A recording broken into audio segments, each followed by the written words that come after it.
The Insight. The Insightome. Podcast. Genetics. Human. Archaeology. Denisovans. Neanderthals. Metabolism. Ancestry. Where in the world did we come from? I am Unique DNA. Genome. From Boston, Texas.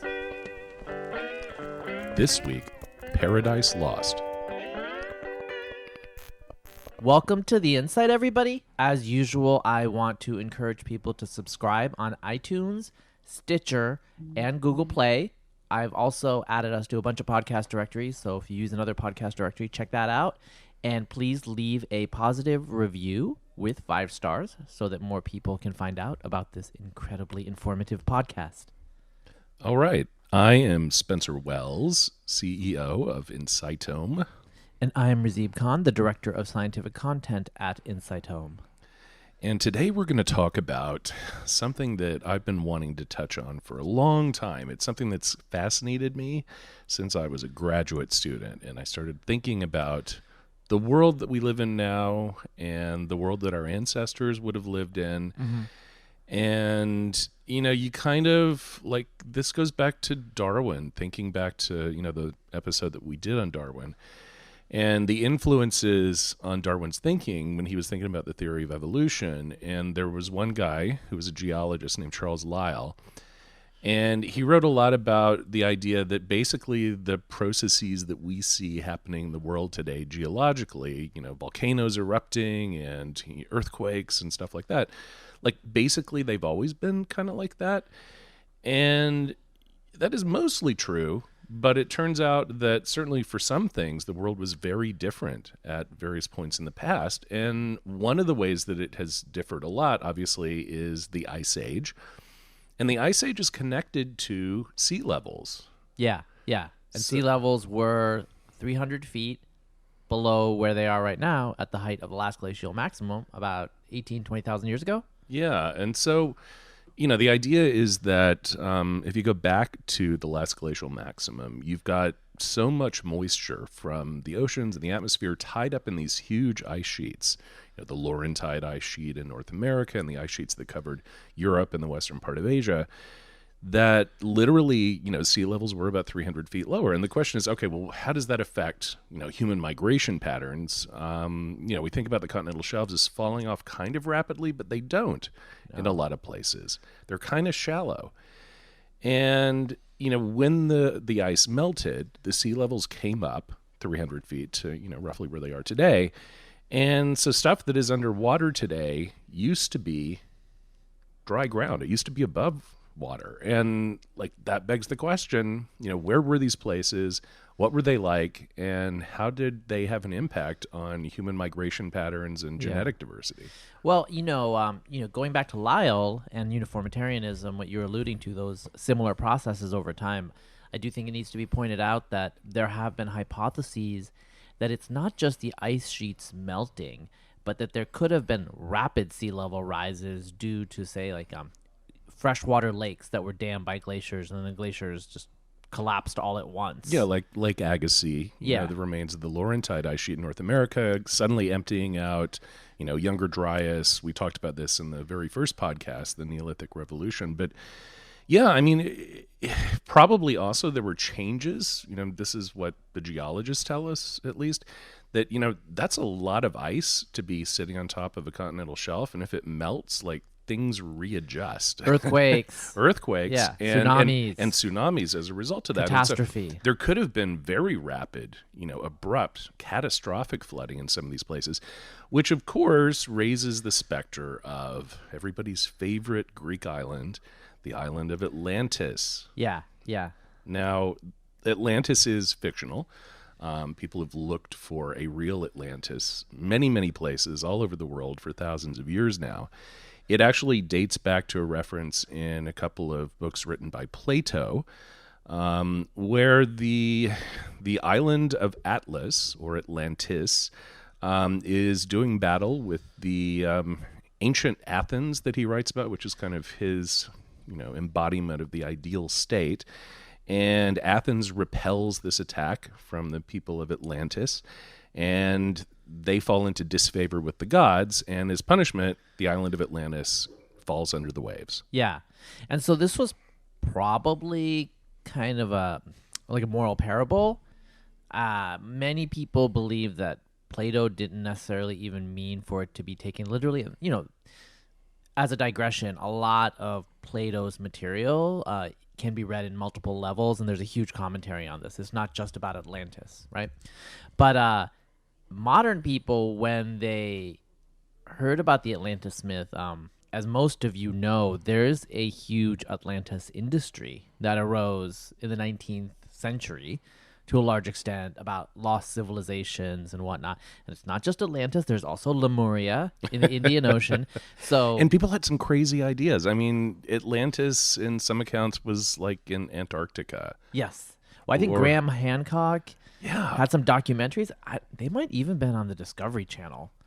Like Fingerprint of the Gods, I think was his book. I don't know. I mean, just about how Atlantis was a lost civilization and cultural diffusion. So everything is due to Atlanteans. That was a theory. And in the 19th century, there was a huge, I don't know if I say pseudoscience or quasi-science of the history of the world that starts with Atlantis, the collapse of Atlantis, the scattering of the great Hyperborean races, and then the emergence of modern races, and there was this enormous genealogy related to Atlantis, and it might have just been something Plato just put in there to, as a moral illustration. Yeah, exactly. It might not have been, I mean, he wasn't Herodotus, he wasn't a geographer in any way, so. Yeah. Or it could also be a reference to a flood myth. And, we all, those of us raised in the Judeo-Christian tradition, of course, know about the Noah flood myth in the Bible. But there are earlier flood myths. I mean, going back to Gilgamesh, Mesopotamia, some of these things written down as early as 2000 BC, there are flood stories where like people are living in places where they can grow crops and raise their animals. And then suddenly like God says, I'm going to inundate everything and you're going to be underwater. Yeah. Yeah. These are very, very old stories in the Middle East. And the fact that they run through all these cultures suggests that, maybe this is real. Like maybe people have some kind of collective memory of this time at the end of the last ice age, or maybe at some point, in the early Holocene, where sea levels rose substantially, rather rapidly. Yeah. And it was pretty damn shocking. So, they remembered it collectively in the stories. Yeah, and there have been researchers who have pointed to localized catastrophes as possibly explaining the recollection of very, very rapid sea level increases so that people would actually have to migrate in their own lifetime very quickly. So, for example, there's a model, which is still under dispute when I looked at the literature on this, that the Black Sea, what became the Black Sea, during the Pleistocene was below sea level, and it was a large freshwater lake. And the Bosporus and the Dardanelles, which block it off from the Mediterranean, were dry. And the theory is, at some point, as sea levels rose, it overtopped. And then once it did that, it created a rapid canyon, and it flooded the Black Sea and turned it brackish. There might have been relatively large populations all around the coastal areas of the Black Sea that had to escape rapidly. And so the theory is, okay, this explains all of the Middle Eastern and West Eurasian floods. Yeah, and that may be tied into the story of Noah's boat coming to rest on Mount Ararat, which is nearby, over near the Armenian border, the present-day Armenian border. But anyway, we're not going to talk too much more about the mythology behind the floods. The fact is that there were places on Earth that are, relatively shallow today in terms of the ocean depth, that were above ground, or above water rather, at dry ground, going back to 8,000 years ago, and certainly around, the last ice age. And the three that are probably the best known are known as Doggerland, Sundaland, and Beringia. Now, we've talked about Beringia before. That's that little bit of land that connected Asia to the Americas that supposedly the Native Americans would have crossed from Siberia to move over into the Americas maybe 20,000 years ago. People may not know as much about Doggerland and Sundaland. So Doggerland, that's a funny name. Yeah, it is a funny name, and we did put up a quiz, a trivia quiz on the Facebook site for our company, and which of the following lands are mythological? And several people thought Doggerland was mythological, which Considering the name, it makes sense. So Well, yeah, the name comes from the Dogger Bank, and doggers were medieval Dutch fishing boats that particularly focused on cod. And this is, or at least it was historically one of the world's richest cod fisheries. And so this is an area to the southeast of the United Kingdom. Basically it would have joined England to Holland, Netherlands, Denmark. yeah. And it's only about 50 to maybe 120 feet deep today.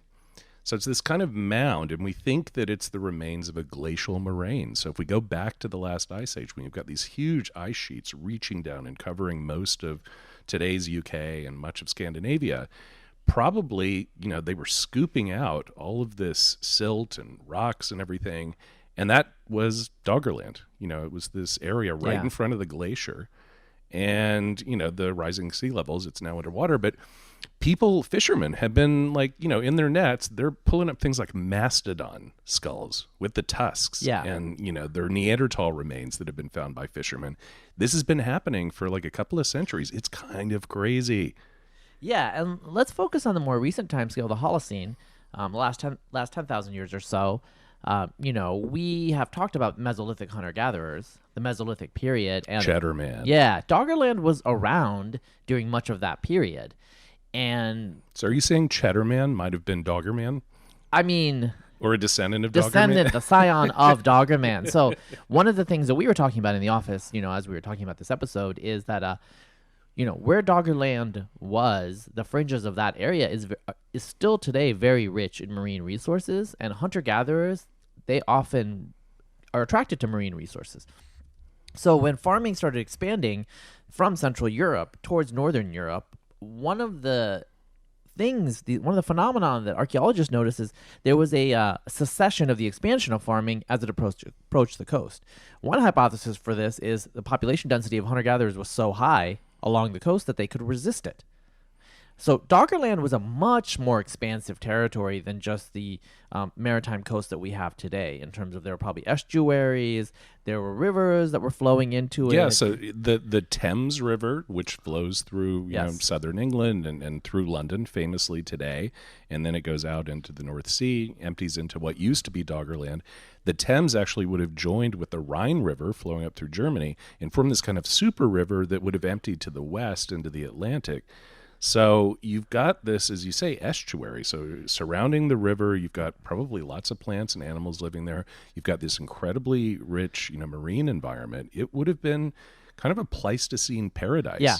And that's a theme that runs throughout all of these places that were lost. Yep. Because Doggerland, Sundaland, Beringia, you read about this stuff, and they were incredibly rich environments. There's a reason why people chose to live there. Yes. And then they disappeared. And right now, with ancient DNA and with the genetic analyses that we have today, it's obviously all around Doggerland. We aren't sampling Doggerland itself, but Doggerland might have been the reservoir, the mother of much of this genetic diversity, what there was, because in Northern Europe, it might have been the highest population zone during the Mesolithic. Density, during the Mesolithic. So we've lost possibly, the demographic locus or the demographic center of ancient post-Pleistocene Northern Europe.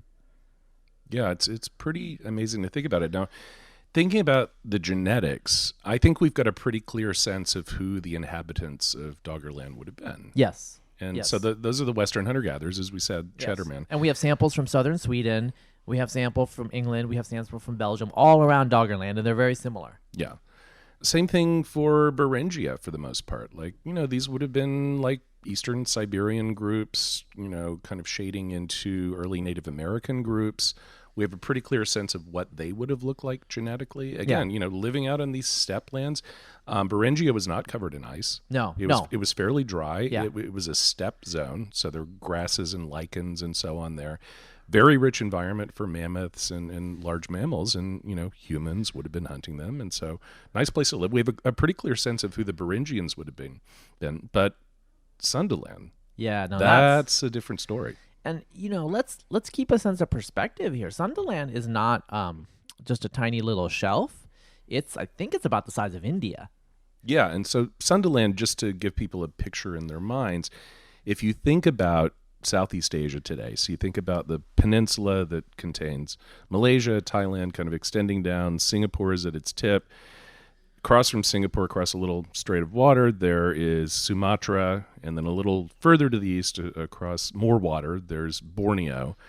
Those two giant islands would have been joined to the mainland, and everything would have been joined to Java. Yeah. Basically, all of those big islands in Indonesia today would have been joined together into a single landmass that extended all the way over to the Wallace's Line, this strait of water that's very, very deep.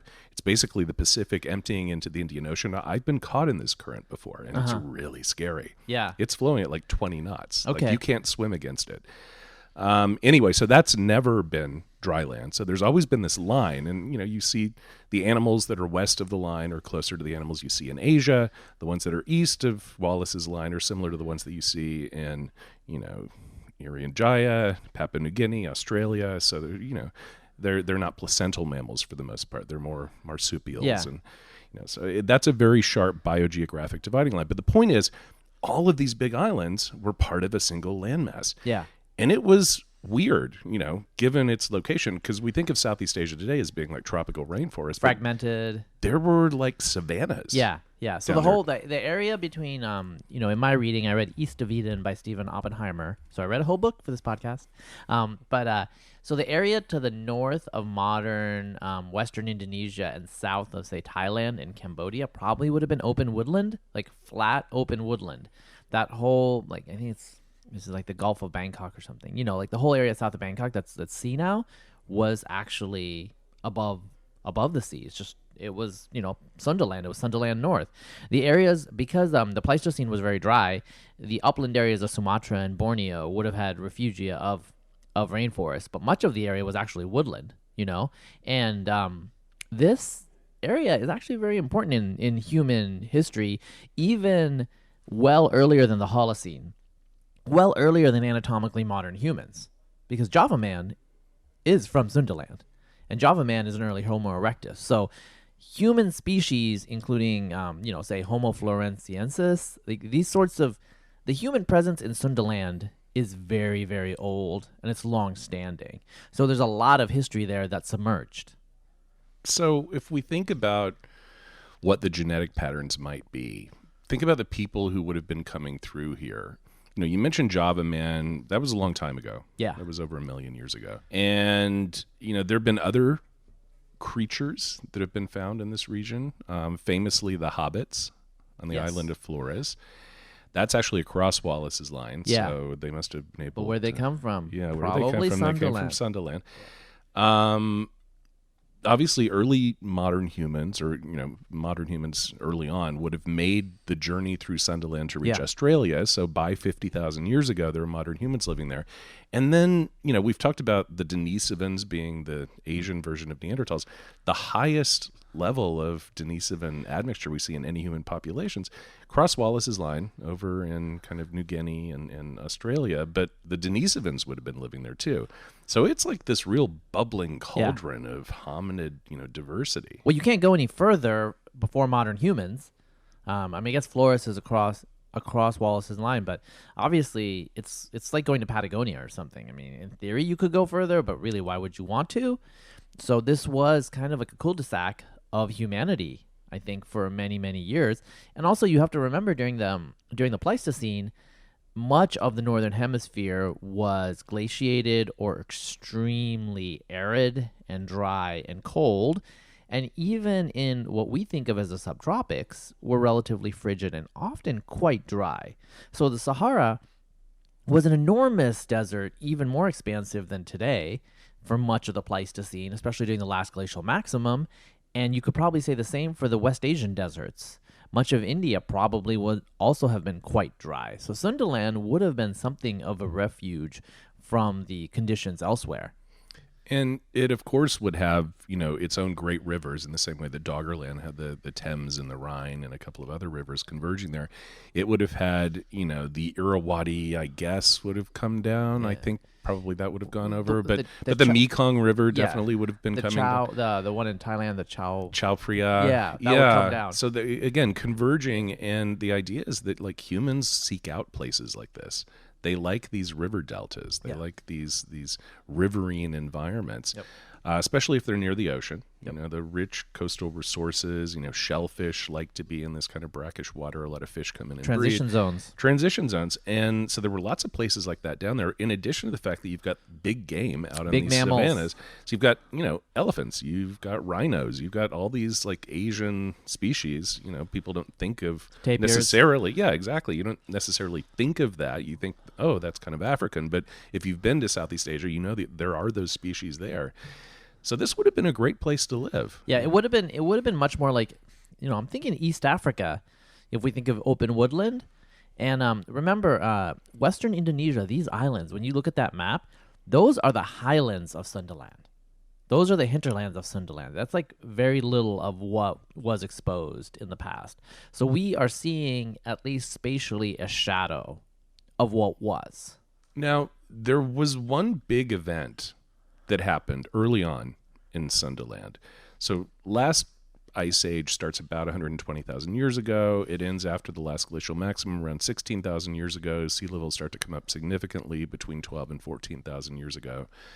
And during that time, about 74,000 years ago, on the island of Sumatra, there was the eruption of a mega volcano, Mount Toba. And that would have had a significant effect, I would have thought, on Sundaland, except the prevailing winds, I believe, most people think, well, they would have been toward the west, and so most of the ash would have fallen in India. And, there's like 10 feet or something of ash that has been found in India dating to that period. But still, you'd think that something like that would have an effect. Maybe a tsunami that washes over. I mean, it's so cool to think about, like, all of these major, like, catastrophes it's happening. Cool for us to think about it. It might not have But what cooled. effect could that have had on the local population? I mean, that would have been crazy. There is now evidence of anatomically modern humans in Southeast Asia. Australia a little later, but earlier than we had thought, and in East Asia and China earlier than we had anticipated. And there is genetic evidence that there was some admixture with, say, the Altai Neanderthal of proto-modern humans.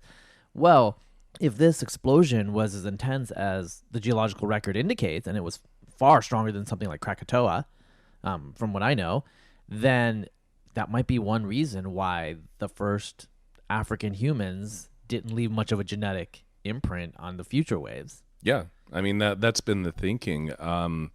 Mike Petraglia, has a different idea. He thinks that probably, populations did survive, and, there's been a reassessment of the impact of the Toba eruption on East Africa more recently, and it probably did not result in a massive extinction event. But anyway, just another of these really catastrophic things that was going on. But fast forward to the time after the Ice Age. So after the ice, and we've got this Pleistocene paradise in Southeast Asia that is steadily being lost to the waves. Yeah.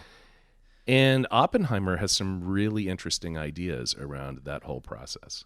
Yeah, so to give a quick top-line summary, I would say Oppenheimer's hypothesis is that Sundaland is, to a great extent, the womb of nations. The womb of all Eurasian populations. In terms of, say, the Mesopotamian flood myths might reflect Sundaland somehow. Perhaps the first farmers were actually from the Sundaland civilization, those riverine civilizations. Also, that Austronesian is not from Taiwan, and that it's indigenous to Sundaland, and it's like a remnant of the Sundaland languages. And basically that a lot of things and people came from Sundaland, and there are interesting circumstantial data that we have that are curious. For example, I think early ironworking or bronze working in Thailand.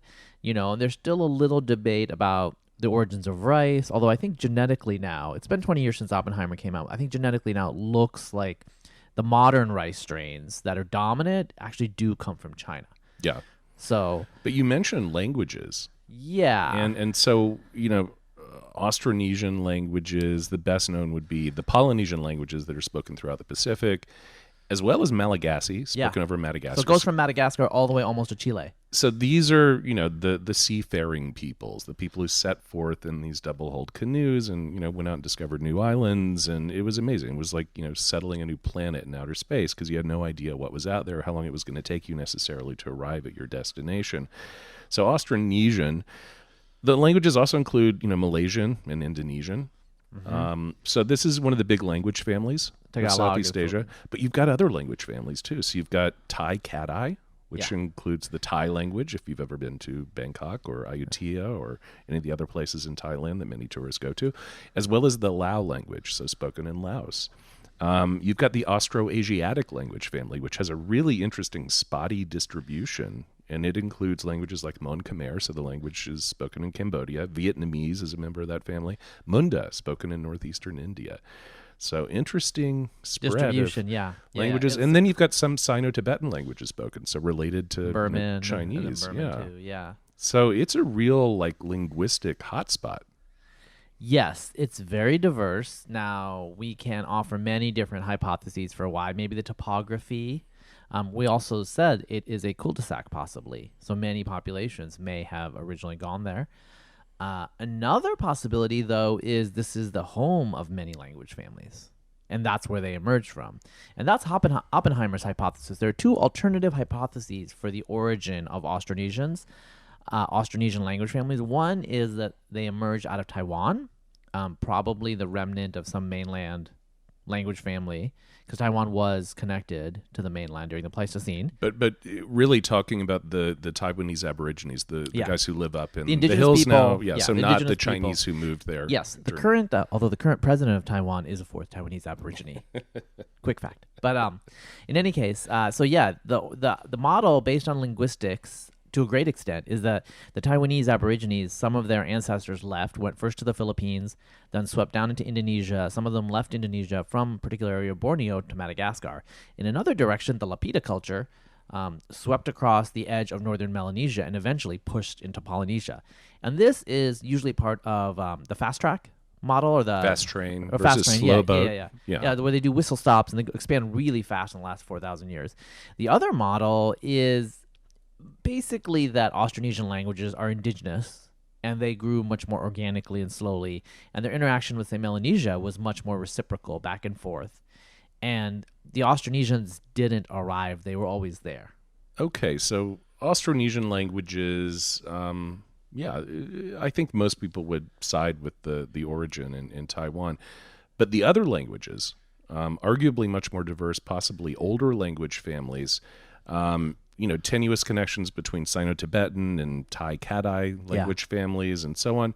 The story has been that the center of diversity of all of these languages, and presumably the people who spoke them, was in Southeast Asia, and that people moved northward into, more northerly parts of East Asia, like China and ultimately Japan, perhaps. And you lost some of the diversity along the way. Mm-hmm.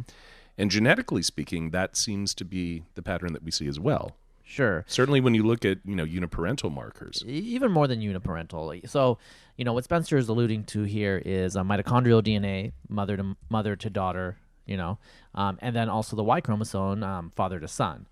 Both of these lineages seem to be deeply rooted in Southeast Asia, last I checked. And so that's why, it's so easy to draw these migration maps out of Africa through Southeast Asia and up north.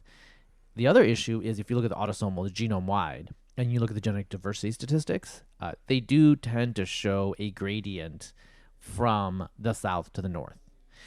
But the issue with that is there's another way you could have that gradient besides bottlenecks, and that could be admixture from north to south. That's certainly true. So some limitations on the autosomal side, but of course there is a tool we can use genetically to get around this, and it's our old friend, the Y chromosome. And the Y chromosome shows some really interesting patterns in Southeast Asia. So this is work that was done in Mike Hammer's lab. Tatiana Karafet was the first author on the paper. I believe it came out in 2014. But Anyway, they're looking at the diversification of a very important Y chromosome lineage we call macrohaplogroup K. So K is defined by a marker known as M9, and it is kind of ancestral to most of the lineages you see outside of Africa. Certainly in Europe and in the Americas, much of what you see in India, much of what you see in Southeast Asia. And what they found is that the center of diversity, so the greatest diversity they see in macrohaplogroup K, is in Southeast Asian populations. It's not in the Middle East. It's not in India, which is probably where I think a lot of people would have placed it. It's over in Southeast Asia. So that's kind of interesting. It suggests that when people left Africa, they rapidly migrated over to Southeast Asia, and then the population became very big and very diverse in that part of the world. Yeah. So what it suggests is that Sundaland is Atlantis. Or Lemuria. Yeah, so I mean, I have looked at that paper and I've looked at that data, and I mean, it's straightforward. I mean, that is what it is. We know that haplogroup R, which is very common in India and Western Eurasia, R1b, R1a, and there's Q in the New World. I mean, right now we probably believe that those were common in Pleistocene Siberians, and so they diverged from each other, 30 to 40,000 years ago. So the fact that you are talking about a mutation that predates that. Yeah. I mean, the story that I told in the book version of Journey of Man was that the marker M45, which we now know defines what we call haplogroup P1, which is ancestral to both R and Q. So R being, the main lineages in the western and south central part of Eurasia, R1b, R1a. Many of our listeners probably belong to one of those lineages. Shout out to R1a. Oh yeah, R1a and R1b in the house. and Q, a lineage that I actually discovered working with Mark Seilstadt back in 1999, 2000 in my lab at Oxford. It's found in many Central Asian, South Asian populations, Siberian populations, but it's basically the into the Americas lineage. And it was a cool one because up until we discovered it, we had Q3, which is a lineage that's found throughout the Americas. It's the dominant Y chromosome lineage in the Americas. But we didn't have a good estimate of the age of Q3, and we didn't have any Q3s in Asia. When we found Q, which is the ancestor of Q3, and saw that it was widespread in Asia, that put an upper limit on the timing of the entry into the Americas, and that was about 20,000 years ago. So, Q and R both coming off of this P background. And because of the distribution of those, descendant lineages, and the fact that I had only seen in my work, in my Eurasian Heartland paper that I published in PNAS in 2001, these P star individuals. So they had M45, but they didn't have the R and Q downstream markers. I only found 3 of those in 2,000 men that we tested from all over Eurasia. If you think back to the film, Journey of Man, when we go visit that guy in Kazakhstan, Niazov, he's one of those P star guys. And the thinking was, well, these guys we only see in Central Asia, they're showing us basically, where this lineage originated. But now, with the Carafet and Hammer paper, it seems to be shifting it south and east down toward Sundaland. So, the most straightforward interpretation is that Sundaland / Atlantis / Lemuria was highly populated by all these humans, and they migrated north, and then they kind of wheeled around to the west, and then, that's a different podcast. We've talked about this, how R expanded, okay? But anyway, they got all over the place after the last glacial maximum. Another hypothesis, though, is that perhaps Sundaland, because of its climate, preserved a lot more diversity, and that, in fact, the P mutation could have arisen elsewhere, like in Central Asia, like you originally hypothesized. The issue that we have here with the Northern Hemisphere during the Pleistocene is it's cold. And it looks like there's a lot of local population extinction. Yeah, so cold means probably lower population density. You've got a lot more genetic drift. We have also had so many waves of, migratory conquerors coming through, Bronze Age steppe warriors on horseback and Mongols and all sorts of people. And so, to really understand the people who were there before, you've got to look in these little refugia up in the mountains. So, I spent a lot of time in my work in Central Asia sampling remote populations in the Pamirs, remote parts of Tajikistan. Still need to go back and do some whole genome sequencing on the samples. I'm sure there's some fascinating stuff in there. But yeah, I mean, it's the basic question of like, how do you determine the origin for any particular lineage? Is it always where it's most diverse? Yeah. It's No. certainly not always where it's at highest frequency. We know that. Yeah, we know that now. But, even diversity can be misleading Yeah. sometimes. I mean, we need to have some bioarchaeologists, aqua bioarchaeologists, getting ancient DNA from the lost kings of Atlantis.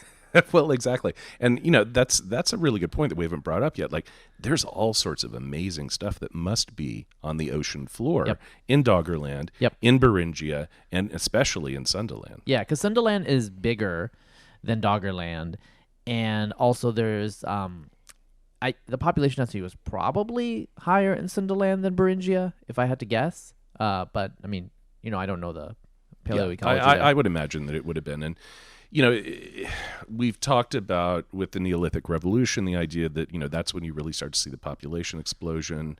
People start settling down in cities, governments appear. But we've also mentioned that there have been a couple of locations where hunter-gatherers have created exceptionally high population densities. So Yeah. Pacific Northwest in the U.S. Yep. and over in Japan.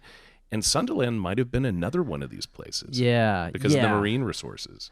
And actually, so in Eden of the East, the author Oppenheimer does mention that the Jomon cultures of Japan might have some cultural connection to Sundaland, because this area of the Pacific Rim is unique in that pottery emerges really early, but we don't see agriculture. So it's a relatively culturally unique area.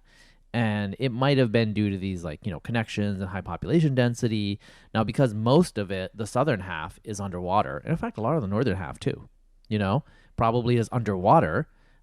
We don't have archaeological sites, or not ones that are easily accessible. So the Chinese coast, most of the northern coast, would have been way, way further out. So perhaps the most densely populated inhabited areas by these nomadic hunter-gatherers is under the ocean right now, under the Yellow Sea, So if we could, in our minds, get into a submarine and head out to where we think the kind of, estuaries of these great rivers and Sundaland would have been, do you think we would have found, or would find hunter-gatherer cities, shelters made of stone, permanent settlements? That's a very interesting point, because when you say hunter-gatherer cities, we've alluded to this in previous broadcasts and or podcasts, and I'm not an anthropologist. I'm not I've never been in the field, but my reading does indicate that we have a major bias in perceiving what hunter-gatherers are, because agriculturals took all the best land, right? And so in the past, you could imagine a lot more primary productivity extraction by hunter-gatherers, and we know at places like the Levant, like with the Natufians before they settled down, Pacific Northwest, which was another case. Well, and the Natufians did actually build houses. Yeah. Permanent houses. Yeah. Yeah. And especially if you have marine resources, you don't need to forage nearly as widely if you have specific locations that you continuously sample and possibly defend. Right, so some sort of primitive aquaculture, you can imagine something like that, where it's even if you're not trapping the fish, where they're coming every year. That's what the Pacific Northwest Indians did. So you can imagine a situation where there are relatively high densities of people without traditional farming. Now, there is one case in the world, the highlands of Papua New Guinea, where the agriculture is quite distinct. It's more like gardening, right? It's relatively low. It's more extensive rather than intensive, and it's led to a very unique culture. Oppenheimer's hypothesis is that this may share some similarities, I think, with the Sundaland culture, where they may have some aspects of what we would term civilization or the civilizational toolkit, but they might not have developed all the way. And Eden of the East hypothesis is a lot of the cultural artifacts we see around the world, or cultural traits or motifs, might have a Sundaland origin. Now, some of it I'm pretty sure is not true, but some of it might be true. I'm much more accepting of the idea of long-distance migration because of ancient DNA, because ancient DNA has told us that people migrate a long happens, time. yeah. The genes and the isotope analysis both suggest huge, transfers of peoples in a short period of time. So, So, people love to think about what the ancestors would have looked like. We've just come through the Cheddar Man Blitz with the documentary and all the press and the paper that came out, and the stories about Cheddar Man had blue eyes but dark skin. We have a pretty clear sense of what the Doggerland people would have looked like. They probably would have looked kind of like that. We also, I think, have a pretty clear sense of what the people living in Beringia would have looked like, probably like Native Americans or Eastern Siberians. What about the people living in Sundaland? Yeah, I know, Spencer, you've been to Melanesia and that area of the world. So it's conditional on two things. One of them is just like the phylogenetics, like in terms of who's related to whom, and we haven't really established this in the podcast, partly because we still haven't established it in science yet. I think right now the majority would probably say there was more of a southward migration during the Holocene from, say, southern China that brought Austroasiatic and later Austronesian people and rice agriculture. Yeah. So the terraced rice paddies that you see in Bali and places like that today. Yeah.